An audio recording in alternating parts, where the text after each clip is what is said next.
먼저 5.18 민주화운동 진상규명위원회 위원장님께 먼저 질의 드리도록 하겠습니다.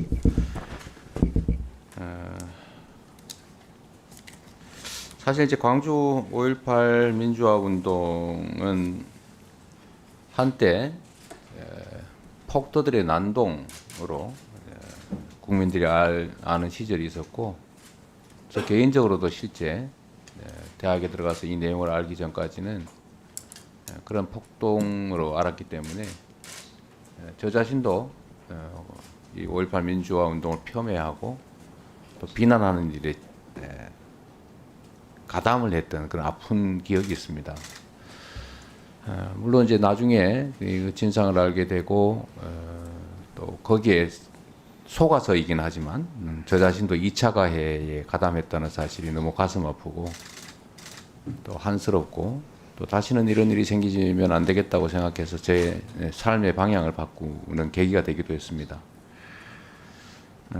뭐 많은 분들이 지적하신 것으로 아는데 최근에 이제 안매장 됐을 가능성이 높다, 또는 안매장된 유골을 발견했다, 이런 보도들을 보면서 그래도 이런 진상규명 활동에 의해서 지난하긴 하지만 다행스럽게 한 구라도 안매장이라고 하는 진실도 드러나게 하고, 또 억울한 실종자들이 어쨌든 유골이라도 수십 년이 지난 다음에 수습할 수 있는 기회를 얻게 된 것은 참으로 다행스럽다고 생각합니다.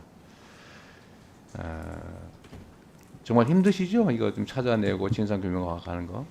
5.18 진상규명 자체가 힘듭니다. 네.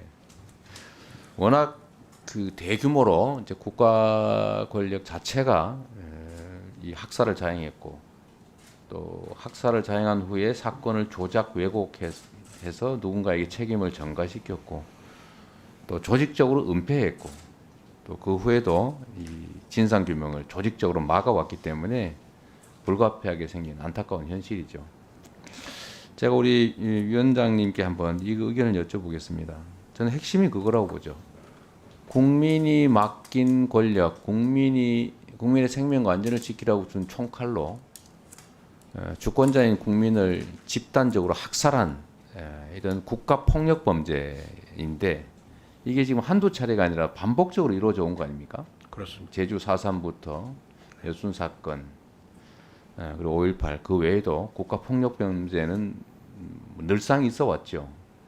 그런데 이 국가 폭력 범죄에 대해서 대응하는 방식이 시간이 지나면 그만이다, 이런 생각들을 하니까 이 권력을 유지하는 동안에는 조사가 불가능하고, 그럼 결국 법적 시효가 지나서 조사도 안 되고 처벌도 안 되고 책임도 지지 않는 이런 일들이 반복되고 있어서, 나치 전범에 대한 처벌처럼 국가 폭력에 의한 범죄 행위에 대해서는 공소시효를 영구히 배제해서 살아있는 한 반드시 책임을 묻는다라고 하는 이 제도에 대해서 어떻게 동의하시는입니까? 의견이 어떻습니까? 적극적으로 동의합니다. 5.18 특별법에 일부 그러한 입법 정신이 반영되어 있지만은 부칙이 보다 좀 보강되었으면 하는 그런 바람입니다. 5.18뿐만 아니라 앞으로 발생할 국가 폭력 범죄, 반인권 범죄, 국가 권력에 의한 인권 침해 범죄, 이런 데 대해서는 반드시 공소시효를 배제해야 된다는 생각을 갖고 있습니다. 이제 민사 배상 책임에 관한 것인데, 이런 국가 폭력 범죄를 저지르고 그로 인해서 재산상 이익을 취하거나 아니면 여러 가지 권력을 누리면서 재산을 축적하는 경우에 그 자손들은 책임도 지지 않고, 또 민사상 배상 시효가 지나면 구상 책임도 그렇고 아무 책임이 없잖아요. 지금 그렇게 진행되고 있습니다. 지금 그래 됐지 않습니까?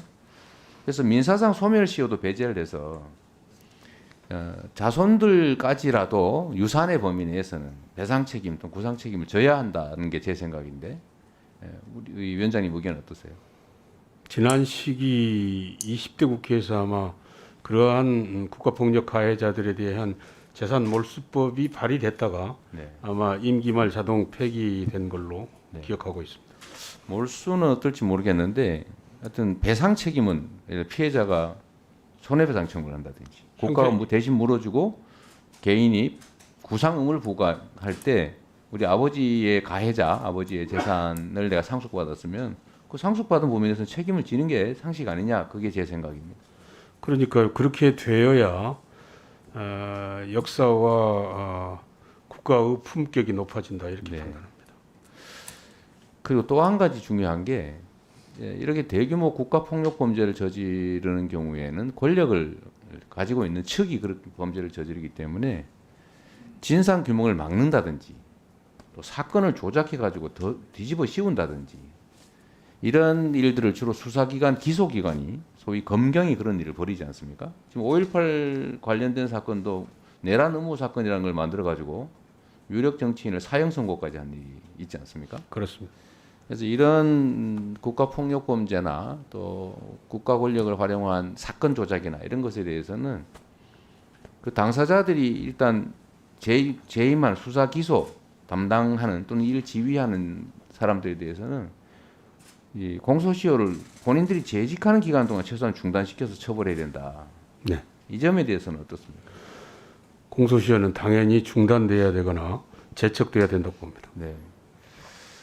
그래서 앞으로 우리 사회에 이 국가 권력을 활용해서 국민의 인권을 침해하거나 학살하거나 고문하거나 조작하거나 이런 행위에 대해서는 영구히 책임진다.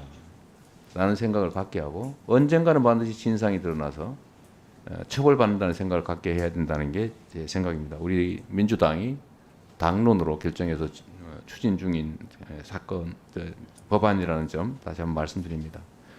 결코 있어서는 안 될 사람들의 생명과 안전을 지켜야 될 국가가 생명과 안전을 침해하면서 그 작은 권력을 누리겠다고 이런 국가 폭력 범죄를 저지르는 것에 대해서는 엄중한 그리고 영구적인 책임 추궁과 진상 규명이 반드시 필요하다 이렇게 생각합니다. 시간 조금만 혹시 주실 수 있을까요? 네. 1분 더 드리겠습니다. 네, 네. 정부청에 제가 한두 가지만 좀 질의를 드리도록 하겠습니다. 예. 군 복무가 사회 진출 디딤돌이 될 수 있게 하는 그 병력 의무자에 대한 청춘 디딤돌 병력 진로 설계 서비스 이런 사업이 있지 않습니까? 네, 그렇습니다. 이게 2023년 예산이 대폭 감액된 거 알고 계시죠? 예, 별로 그리 바람직한 일은 아닌 것 같은데 예, 어쨌든 이 의무 복무자들에 대한 취업 지원이 확대되도록 해야 되는 게 맞겠지요. 예, 맞습니다. 근데 왜 이렇게 예산을 삭감하는지 잘 모르겠어요.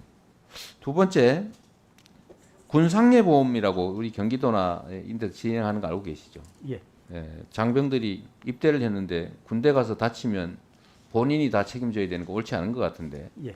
지방 정부나 국가가 협력해서 이 사업을 확대할 의사 혹시 있으신가요? 예, 한번 검토를 해보겠습니다. 적극적으로 검토를 좀 해주. 예,